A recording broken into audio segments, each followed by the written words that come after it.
L'autonomia arriva in Consiglio dei Ministri perché fa bene all'Italia. Ce lo dice spesso, però l'autonomia arriva al prossimo Consiglio dei Ministri, sono passati molti mesi, quindi c'è un problema di accordo politico. Diciamo che penso che adesso siano tutti più convinti rispetto a qualche tempo fa. Parte da qui la svolta sull'autonomia del Veneto, dichiarazione rilasciata ieri sera che ha rafforzato l'incontro di questa mattina del ministro per le autonomie Erika Stefani con il premier Giuseppe Conte.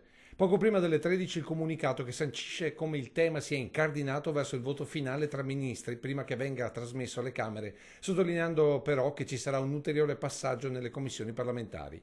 E questo se da un lato rafforza la serietà del percorso, dall'altro anticipa un ulteriore allungamento dei tempi. Comunque sia, per il governatore dei Veneti è comunque una gran bella notizia. Bella notizia è quella che ci dà il ministro Stefani a seguito dell'incontro del Presidente del Consiglio Conte. Incardinare il provvedimento in Consiglio dei Ministri significa far uscire poi un testo del famoso accordo, dell'intesa, del contratto che si dovrà firmare tra il Presidente del Consiglio dei Ministri e il Presidente della Regione del Veneto.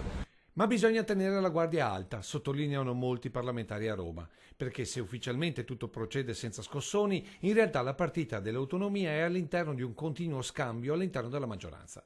E non sarebbe un caso se ieri sera la situazione si è sbloccata quando la Lega ha annunciato che avrebbe ritirato l'emendamento sul passaggio delle competenze dei fondi per lo sviluppo dal Ministero per il Sud alle regioni, ovvero dal ministro Pentastellato alla maggioranza dei governatori leghisti.